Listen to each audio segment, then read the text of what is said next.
Week 4, Day 4. Wilmington's Guide to the Bible, page 175. Capital letter D, the chronology of the invasion. Here it is utterly impossible to be dogmatic. Here is one possibility based on Ezekiel 38 and Daniel 11, 40 through 44. 1. Following a preconceived plan, Egypt attacks Palestine from the south. Daniel 11:40a. 2. Russia thereupon invades Israel from the north by both an amphibious and land attack. Daniel 11:40b. 3. Russia does not stop in Israel but continues southward and double-crosses her ally by occupying Egypt also. Daniel 11:42 through 43. 4. While in Egypt, Russia hears some disturbing news coming from the east and north and hurriedly returns to Palestine. The content of this news is not revealed. Several theories have been offered. A. It contains the electrifying news that the Antichrist has been assassinated but has risen from the dead. See Revelation 13:3. B. It concerns itself with the impending counterattack of the Western leader, the Antichrist. C. It warns of a confrontation with China and India, kings of the East, Revelation 16:12, who may be mobilizing their troops. Some Bible students identify the he of Daniel 11:42 as being the Antichrist and not the Russian ruler. If this is true, then the above chronology would have been rearranged accordingly. Capital letter E, the destruction of the invaders. Upon her return, Russia is soundly defeated upon the mountains of Israel. God orchestrates this defeat using 1. A mighty earthquake, Ezekiel 38:19 through 20. 2. Mutiny among the Russian troops, Ezekiel 38:21. 3. A plague among the troops, Ezekiel 38:22. 4. Floods, great hailstones, fire, and brimstone, Ezekiel 38:22 and Ezekiel 39:6. Capital letter F, the results of the invasion. 1. 5/6 or 83% of the Russian soldiers are destroyed, Ezekiel 39:2. 2.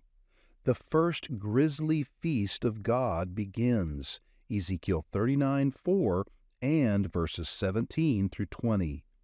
A similar feast will take place later after the Battle of Armageddon, Matthew 24:28 and Revelation 19:17 through 18. 3. 7 months will be spent in burying the dead, Ezekiel 39:11 through 15. Chart, top of page 175. The demonstration of the wrath of God, Ezekiel 38 through Ezekiel 39. 1. Identity of the invaders, Russia. Geographical proof. Historical proof. Linguistic proof. 2. Allies in the invasion. Persia, modern Iran. Ethiopia, South African nations. Libya, North African nations. Gomer, Eastern Europe. Togarmah, Turkey. 3. Reasons for the invasion. To cash in on the riches of Israel, Ezekiel 38:11 through 12. To challenge the authority of the Antichrist, Daniel 11:40 through 44. 4. Results of the invasion. Russia will be totally defeated by God, Ezekiel 38:21 through 23. The Russian troops will be destroyed on the mountains of Israel, Ezekiel 39:2 through 4. 7 years will be spent burying the war weapons, Ezekiel 39:9.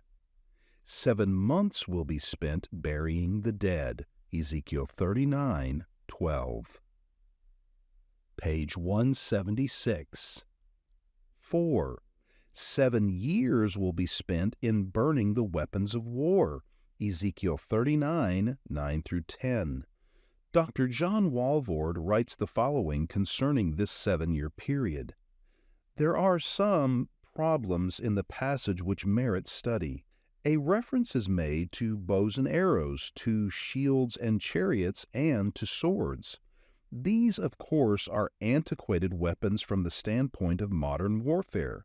Why should they use armor, spears, bows, and arrows? This certainly poses a problem. There have been 2 or more answers given. One of them is that Ezekiel is using language with which he was familiar, the weapons that were common in his day, to anticipate modern weapons. What he is saying is that when this army comes, it will be fully equipped with the weapons of war. Such an interpretation, too, has problems. We are told in the passage that they used the wooden shafts of the spears and the bow and arrows for kindling wood. If these are symbols, it would be difficult to burn symbols. However, even in modern warfare, there is a good deal of wood used. A second solution is that the battle is preceded by a disarmament agreement between nations. If this were the case, it would be necessary to resort to primitive weapons easily and secretly made if a surprise attack were to be achieved. This would allow a literal interpretation of the passage. A third solution has also been suggested based on the premise that modern missile warfare will have developed in that day to a point where missiles will seek out any considerable amount of metal. Under these circumstances, it would be necessary to abandon the large use of metal weapons and substitute wood as is indicated in the primitive weapons. The Nations and Prophecy, pages 115 through 116. Chart, middle of page 176. 7 temples in Scripture. The millennial temple is the last of 7 great scriptural temples. The Tabernacle of Moses, Exodus 40, 1500 through 1000 B.C. The Temple of Solomon, 1 Kings 5 through 1 Kings 8, 1000 through 586 B.C. The Temple of Zerubbabel, rebuilt later by Herod, Ezra 6 and John 2, 516 B.C. through AD 70. The Temple of the Body of Jesus, John 2:21, 4 B.C. through AD 30. The Scriptural Temple, the Church, Acts 2 and 1 Thessalonians 4, from Pentecost till the Rapture. The whole Church, Ephesians 2:21. The local church, 1 Corinthians 3:16 through 17. The individual Christian, 1 Corinthians 6:19. The tribulational temple, Revelation 11, from the rapture till Armageddon. The millennial temple, Ezekiel 40 through Ezekiel 48, Isaiah 2:3, Isaiah 60:13, Daniel 9:24, Joel 3:18, and Haggai 2:7 and verse 9. See also Psalms used in temple worship, page 98. Continuation of page 176. Roman numeral 7. The manifestation of the glory of God, the temple, Ezekiel 40 through Ezekiel 48. Capital letter A, its biblical order. Capital letter B, its holy oblation. The holy oblation is a portion of ground set apart for the Lord. Palestine will be redistributed among the 12 tribes of Israel during the millennium. The land itself will be divided into 3 areas. 7 tribes will occupy the northern area and 5 the southern ground.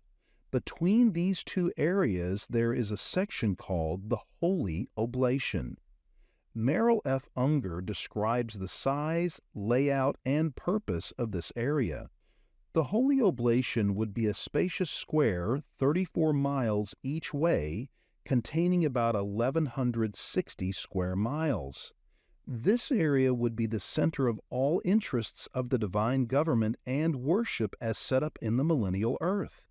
The temple itself would be located in the middle of this square, the Holy Oblation, and not in the city of Jerusalem, upon a very high mountain, which will be miraculously made ready for that purpose when the temple is to be erected. See Isaiah 2:3, Ezekiel 37:26, and Micah 4:1-4. Quoted by Dr. J. Dwight Pentecost in Things to Come, pages 510 and 514.